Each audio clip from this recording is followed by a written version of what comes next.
Welcome to the Slop Farm. Enjoy the video. In this video, I will explain how to boil eggs using a rice cooker. This method is incredibly simple and yields consistent results every time. First, gather your ingredients: fresh eggs, your trusty rice cooker, and some water. Next, place a steamer basket or a small trivet inside the rice cooker pot. Finally, add approximately 1 cup of water to the pot, ensuring it's below the eggs. Now gently place your eggs onto the steamer basket. You can cook up to 6 eggs at once, depending on your cooker's size. Once the eggs are in place, close the rice cooker lid tightly. Select the steam or cook function.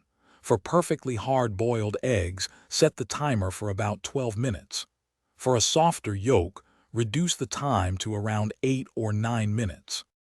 Once the cooking cycle finishes, it's crucial to stop the cooking process quickly. Immediately prepare an ice bath by filling a bowl with cold water and ice cubes. Carefully transfer the hot eggs from the rice cooker directly into this ice bath. Allow the eggs to cool for at least 5 minutes. This rapid cooling helps prevent a green ring around the yolk and makes peeling much easier. After cooling, gently tap and roll each egg on a hard surface to crack the shell. Peeling under a stream of cool water can help remove stubborn shell pieces.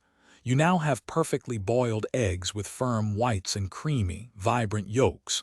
Enjoy them in salads, as a snack, or however you prefer.